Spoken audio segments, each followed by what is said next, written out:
অন্য মাসে রমজান মাস ছাড়া অন্য মাসে এত ইবাদত বন্দেগী বেশি করতেন না। রমজান মাস আসার আগে শাবান মাসে এত নফল নামাজ পড়তেন, এত রোজা রাখতেন, যা রমজান মাস ছাড়া অন্য মাসেই করতেন না। তার রাসূলের সুন্নাত হলো কি, আমাদেরকে রমজানুল মুবারকে প্রবেশের পূর্বেই এই শাবান মাসে আমাদের ট্রেনিং এর মাস, প্রস্তুতির মাস, আমরা প্রস্তুতি নিয়ে ট্রেনিং নিয়ে মাহে রমজান শরীফে প্রবেশ করতে চাই। সকলে বলি আমিন। দেখেন, এই আপনাদের ভাষা, এটা আমি আজকে বলবো না, আপনাদের বলবো। আমার নবীর ভাষা আমি বলবো, আর আপনারা বলেন সবে বরাত। আমি আজকে আপনাদের ভাষা বলবো না, আমি আমার নবীর ভাষা বলবো। লাইলাতুল নিসফি মিন শাবান, শাবানের মধ্যরাত। এই রাতে দোয়া করলে দোয়া কিন্তু বিফলে যায় না, দোয়া কিন্তু ফেরত যায় না, সরাসরি আল্লাহর পাকের দরবারে কবুল হয়। জোরে বলেন না সুবহানাল্লাহ। মুসান্নাফ আব্দুর রাজ্জাক, যিনি এই হাদিসটি বর্ণনা করেছেন, মুসান্নাফ আব্দুর রাজ্জাকের পরিচয়টা আপনাদের কাছে তুলে ধরি। যিনি এখানেও আলেম ওলামা যদি থাকেন তাহলে বুঝতে পারবেন। মুসান্নাফ আব্দুর রাজ্জাক তিনি হাদিসটি বর্ণনা করেছেন, তার পরিচয় কি? যিনি ইমাম বুখারীর শিক্ষকের শিক্ষক, অর্থাৎ ইমাম বুখারীর দাদা উস্তাদ। আল্লাহু আকবার, আল্লাহু আকবার। ইমাম বুখারী যিনি, তার শিক্ষকের শিক্ষক, ইমাম বুখারীর দাদা উস্তাদ মুসান্নাফ আব্দুর রাজ্জাক, তিনি হাদিসটি বর্ণনা করেছেন। আর ইবনে ওমর রাদিয়াল্লাহু আনহু হাদিস বর্ণনা করেছেন, আর উনি হাদিসটি সংকলন করেছেন। আর ইবনে ওমর রাদিয়াল্লাহু তাআলা আনহু ক্বালা খামসুল লাইল লা তারতাআ ফীহিন্না দুআ লাইলাতুল জুমআতি ওয়া আউয়ালু লাইলাতুল রাজব ওয়াল লাইলাতু মিন নিসফি মিন শাবান ওয়া লাইলাতু ঈদাইন। হযরত আব্দুল্লাহ ইবনে ওমর রাদিয়াল্লাহু তাআলা আনহু হাদিসে বর্ণনা করেছেন, তিনি বলেন রাসূলুল্লাহ সাল্লাল্লাহু আলাইহি ওয়াসাল্লাম ইরশাদ করেন, ক্বালা খামসাতিন লাইল লা তারতা ফীহিন দুআ। রাসূলুল্লাহ সাল্লাল্লাহু আলাইহি ওয়াসাল্লাম বলেছেন যে 5 রাতের দোয়া আল্লাহ পাকের তরফ থেকে বান্দার দোয়া বিফলে যায় না, এটা সরাসরি আল্লাহ পাক কবুল করেন। সুবহানাল্লাহ। কয় রাতে? 5 রাত। সবাই জবান খুলে বলেন। যারা আসছেন জুমায় আগে ভাগে আসার আগে সবাই আল্লাহ পাক তাদের সুস্থ রেখেছেন, আমি সবাই আমরা সুস্থ আছি। সকলে বলেন কয় রাতে দোয়া বিফলে যায় না? 5 রাতে। আবার বলেন 5 রাতে। 1 নাম্বার রাত।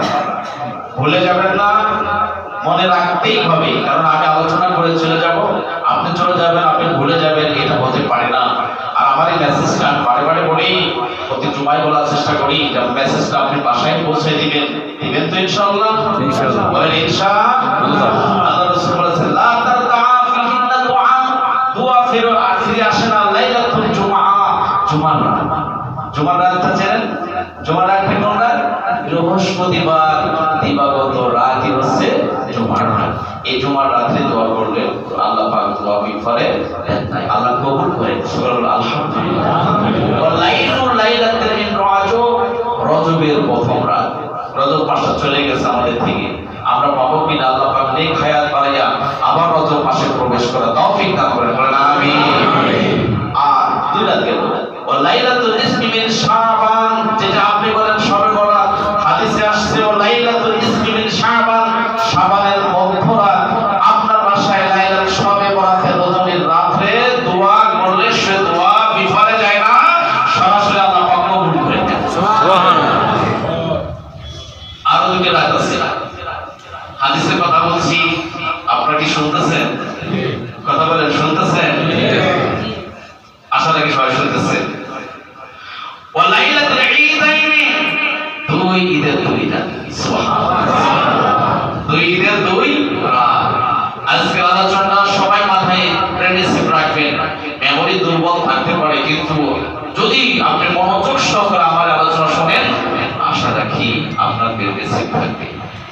ঠিক না? ঠিক। মনোযোগ দিয়ে যদি আপনি শ্রবণ করেন, মনোযোগ দিয়ে পড়াশোনা করেন, সেটা বেড়ে থাকে। কেমন থাকে সেটা বলি। ছোটকালে পড়েছেন আপনি কবিতা, বই ছিল না, পুস্তক ছিল না, পাশের খোলাফারের সাথে মিশে মিশে আপনি পড়েছেন, আপনি ছড়া পড়েছেন। আম পাতা জোড়া জোড়া মাগো সাবুক সব সব গোড়া ওরে কবুল সরে দা আসছে আমার পাগলা ঘোড়া খেয়ে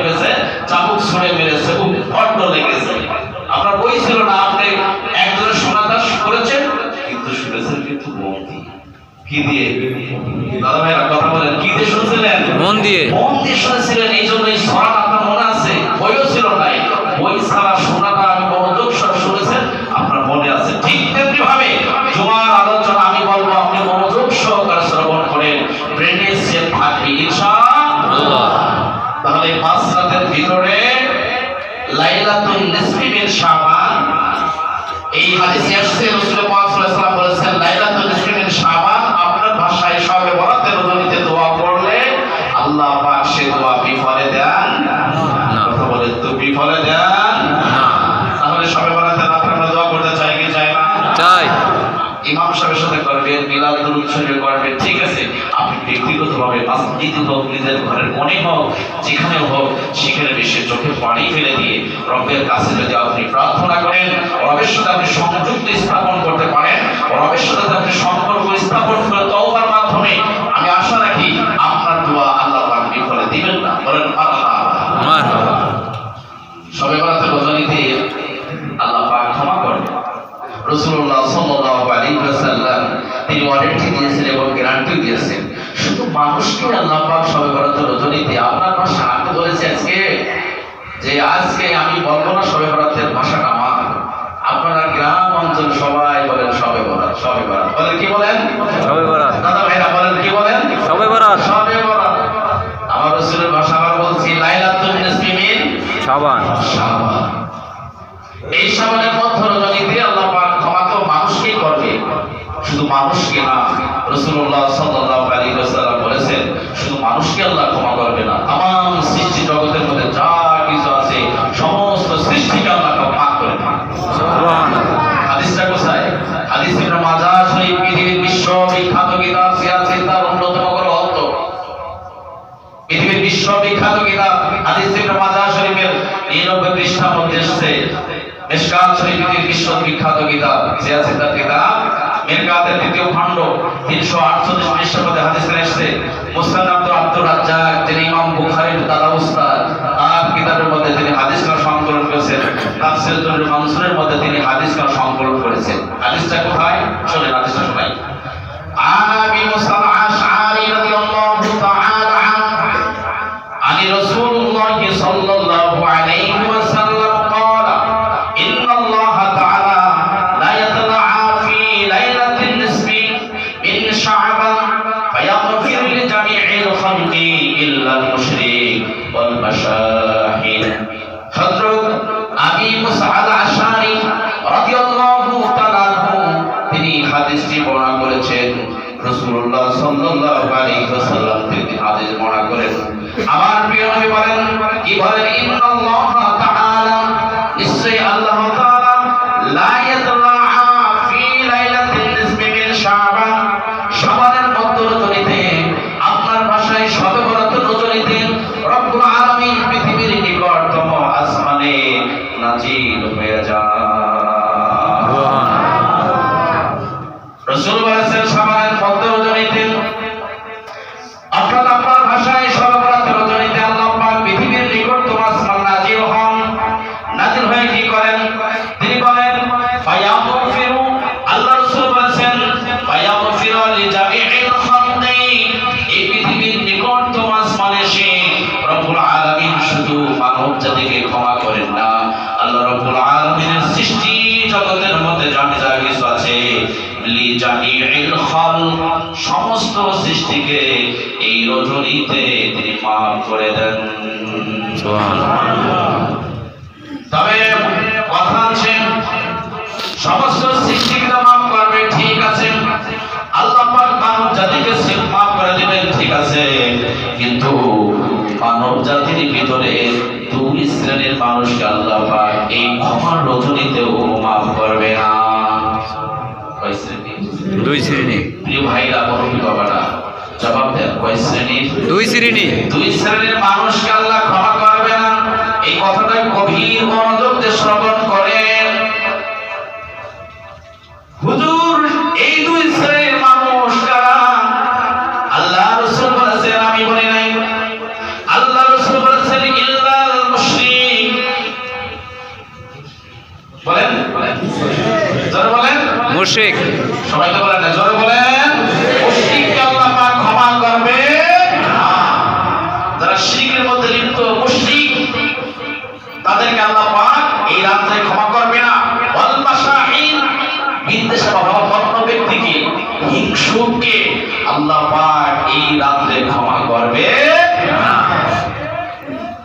হিংসা হিংসা এত বড় জঘন্যতম অপরাধের মধ্যে যে মানুষটা থাকে, সে এই হিংসার সাগরের মধ্যে এমন ভাবে থাকে, তাকে আল্লাহ পাক কিন্তু এই ভাগ্য রজনীতে, ক্ষমার রজনীতে আল্লাহ পাক মাফ করবে।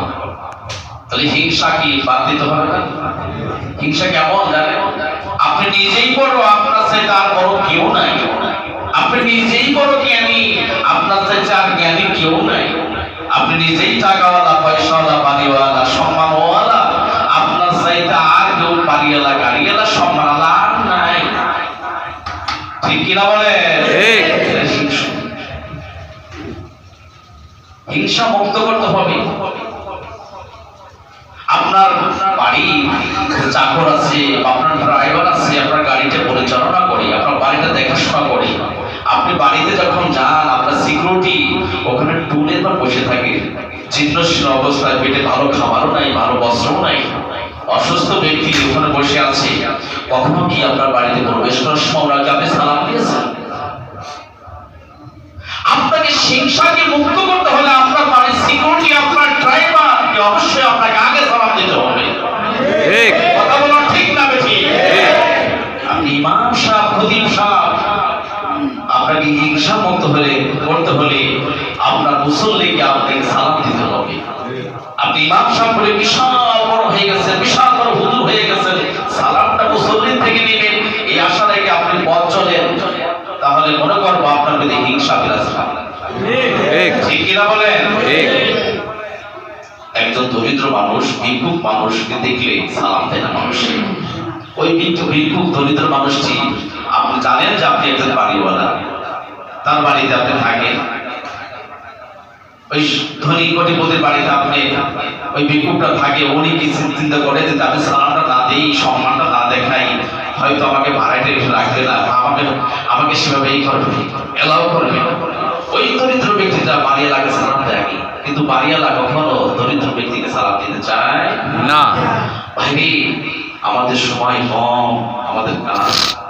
ও ভাই, কথা বলেন না কেন? আমাদের সময় কম, কাজ বেশি বেশি। আসুন আমার ভাইরা, আলোচনা তো অনেক বড়, আমি কি চলে গেলে আলোচনা সময় নষ্ট হয়ে যায়।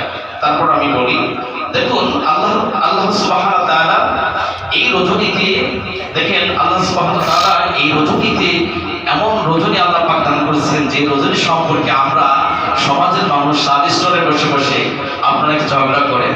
কেউ বলে অমুক হুজুর বলেছে নামাজ নাই, আর অমুক হুজুর বলেছে হ্যাঁ নামাজ আছে, রোজা আছে, নামাজ আছে। আরে বড় মসজিদের ইমাম সাহেব, বড় ইমাম সাহেব বলছে, গুলশান অমুক বড় ইমাম সাহেব বলেছে যে সবে বরাতের নামাজও নাই, রোজাও নাই। আপনি বড় ইমামের থেকে কি দলিল নিয়ে আসছেন, কিন্তু ইমাম দলিল বলে নাই, খালি মুখে বলছে নামাজ নাই, রোজাও নাই। দলিল ছাড়া আমরা কিছু মানব না। ভাইরা তাকরাম মসজিদের মুসল্লি ভাইরা জবাব দিয়ে বলেন, দলিল ছাড়া যত বড় ইমাম হোক, যত বড় খতিব হোক, যত বড় মুফতি হোক, যত বড় মুহাদ্দিস হোক, যত বড় মসজিদের ইমাম সাহেব হোক, তার কথা দলিল ছাড়া আমরা মানতে পারি না। কথা বলেন ঠিক না বেঠিক? প্রিয় ভাইরা, সবে বরাতে রোজা সম্পর্কে এবং নামাজ সম্পর্কে হাদিসে আসছে। কি আসছে? আজকের আলোচনাটা আমি বলেছি, আগেই আপনাদের বলেছি, ব্রেনটা আপনার ফ্রেশ আছে আশা রাখি, কারণ জমা করে আপনি ফ্রেশ হয়ে আসছেন, ওযু করে আসছেন, ভালোটা পোশাক করে আসছেন, একটু আতর মেখে আসছেন, পারফিউম মেখে আসছেন, সুন্দরভাবে এসেছেন। আশা রাখি আপনার আমার ব্রেনটাও ফ্রেশ আছে। আপনি ঠিক বলেন? আমাদের মন মানসিকতা ফ্রেশ আছে, সুন্দর একটা মন নিয়ে আসছি। তাহলে শোনেন, ব্রেনটা যত ফ্রেশ আছে, আপনার ব্রেনে আমি এখানে ইনস্টল করতেছি। আপনার ব্রেনের ভিতরে, সফটওয়্যারের ভিতরে আমি ইনস্টল করবো, সেটা হলো তাফসীরে হাদিস। এটা মাদার শরীফ, পৃথিবীর বিশ্ববিখ্যাত কিতাব সিয়াসিন তার অন্যতম গ্রন্থ। 99 পৃষ্ঠার মধ্যে হাদিস আসছে। মিশকাত শরীফ, এটাও পৃথিবীর বিশ্ববিখ্যাত কিতাব। এই কিতাবের 114 পৃষ্ঠার মধ্যে হাদিস আসছে। মিরকাত শরীফের দ্বিতীয় খণ্ড 349 পৃষ্ঠার মধ্যে হাদিস আসছে। আশিয়াতুল লুগাতের মধ্যে এসেছে, বাইহাকির মধ্যে এসেছে, তাফসীরুল মানসুরের মধ্যে এসেছে। হাদিস কানা গাউসে পাক আব্দুল কাদের জিলানী রাহমাতুল্লাহ আলাইহি, তিনিও তার কিতাবের মধ্যে এই হাদিস কানা সংগ্রহ করেছেন। সুবহানাল্লাহ, সুবহানাল্লাহ। হাদিস কানা যিনি বর্ণনা করেছেন, তিনি হলেন আহলে বায়াতের ৫ম নম্বর সদস্য মাওলা আলী। সুবহানাল্লাহ, সুবহানাল্লাহ। মাওলা আলী। কথা বলেন মাওলা আলী।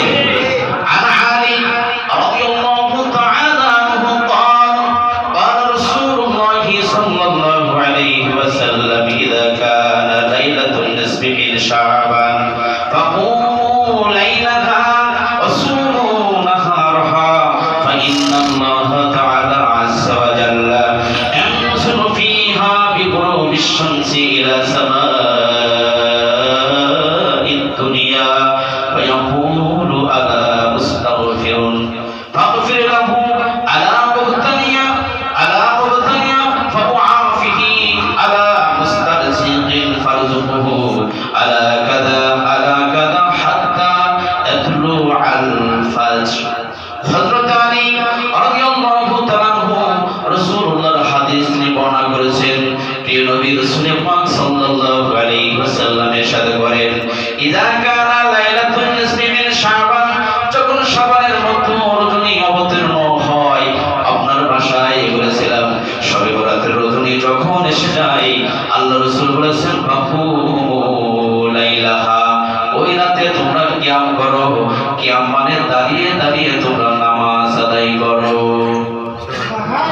সুবহানাল্লাহ। দাঁড়িয়ে দাঁড়িয়ে নামাজ আদায় করো। ফাকুমু লাইল, ওই রাতে তোমরা কিয়াম করো, দাঁড়িয়ে দাঁড়িয়ে নামাজ পড়ো, নফল নামাজ পড়ো। ওয়াসুমু নাহারাহা, আর ওই রাত্র পার হয়ে যাওয়ার পরে যে দিনটা আসবে, ওই দিনতে তোমরা রোজা রাখো। কারণ হলো আল্লাহ রাব্বুল আলামিন ফাইন্নাল্লাহা তাআলা আযজা ওয়া জাল্লা ইয়ানজুলু ফিহা বিগুরুবিশ শামসি ইলা সামাইদ দুনিয়া। কারণ হচ্ছে এই রাতে তোমরা নফল বন্দি করবে, নামাজ পড়বে, দিনে রোজা রাখবে। কারণ হলো রব্বুল আলামিন এই রজনীতে পৃথিবীর নিকটতম আসমানে নাজিল হয়ে যায়।